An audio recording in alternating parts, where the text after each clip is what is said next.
बच्चों, let's read the question. The question is saying bioethics includes rules of conduct that may be used to regulate our activities in relation to the biological world. In case X, a company C got patent rights on an indigenous plant, Xanthoxylum Cliabum, through the Patent and Trademark Office. This allowed the company to use it in its medicine preparation and sell it commercially. It was a transgenic plant developed in India. To claim the right on the plant, organization A came forward. In case Y, country M used 5,000 bombs filled with Bacillus anthracis to cause anthrax to livestock exported to neighboring countries. Identify the organization A.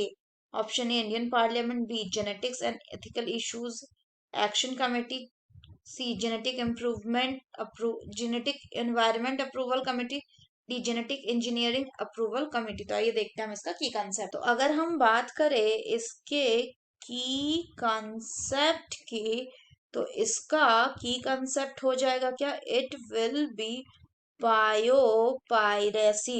So if we talk about biopiracy, इसमें क्या होता है कि कुछ organisation होते हैं, multinational companies होते हैं, जो क्या करते हैं, जो एक्सप्लॉयट करते हैं और पेटेंट करवा लेते हैं बायोलॉजिकल रिसोर्सेज को दूसरे कंट्रीज का, और फिर उसके बाद विदाउट बिना प्रॉपर ऑथराइजेशन के वो इसको यूज करने लग जाते हैं.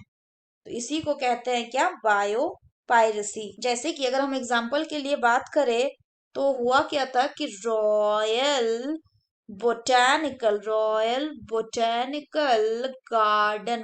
बोटेनिकल गार्डन ने क्या किया था? ब्राजील से लिया था इसने rubber tree.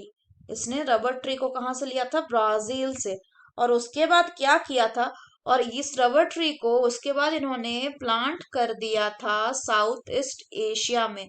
South east Asia में. तो ये क्या हुआ? ये एक तरह का बायो पायरेसी हुआ.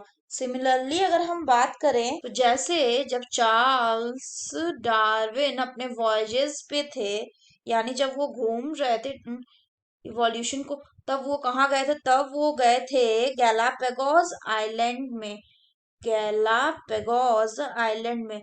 और गैलापागोस आइलैंड से इन्होंने क्या किया था? बहुत सारे ऐसे स्पीशीज और अदर थिंग्स को कलेक्ट करके कहाँ ले आए थे? अपने घर ले आए थे. तो ये एक एग्जांपल हो गया बायो पायरेसी का.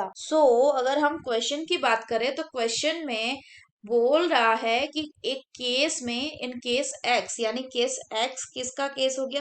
केस एक्स हो गया बायो पायरेसी का केस. इसमें क्या कर रहा है कि एक कंपनी है सी, ये क्या करवा ले रही है? ये करवा ले रही है एक इंडिजीनस प्लांट है, जो कहाँ का इंडिजीनस है? एक इंडिजीनस प्लांट है, इसका ये पेटेंट करवा रही है. अगर बात करें ये इंडिजीनस कहाँ का है, ये मान लीजिए इंडिजीनस है इंडिया का, दिया हुआ है गिवन थ्रू द पेटेंट. ये उसके बाद इसको क्या कर रही है? वो भले ही इंडिया का इंडिजीनस है, ये एक इंडिया का ट्रांसजेनिक प्लांट है, लेकिन ये कंपनी इसको अलाउ पेटेंट करा ले रही है, जिससे कि this allow the company to use it in its medicinal preparation. उसके बाद एक ऑर्गेनाइजेशन आती है जो क्लेम करती है कि ये प्लांट जो है ये इंडिया में डेवलप किया गया. तो आपको नाम बताना है उस ऑर्गेनाइजेशन का. अगर बात करें उस ऑर्गेनाइजेशन के नाम का, तो ए क्या हो जाएगा? तो जो ए आ रही है, it will B genetic engineering approval committee. Genetic engineering approval committee. अगर बात करें, इसी का काम होता है कि ये चेक करना कि जो ट्रांसजेनिक प्लांट या एनिमल है वो उस रिस्पेक्टेड कंट्री में डेवलप हुआ है या नहीं. So the correct option will be option D, that is genetic engineering approval committee. So that's all for the question बच्चों. Hope you understood it well. Best of luck.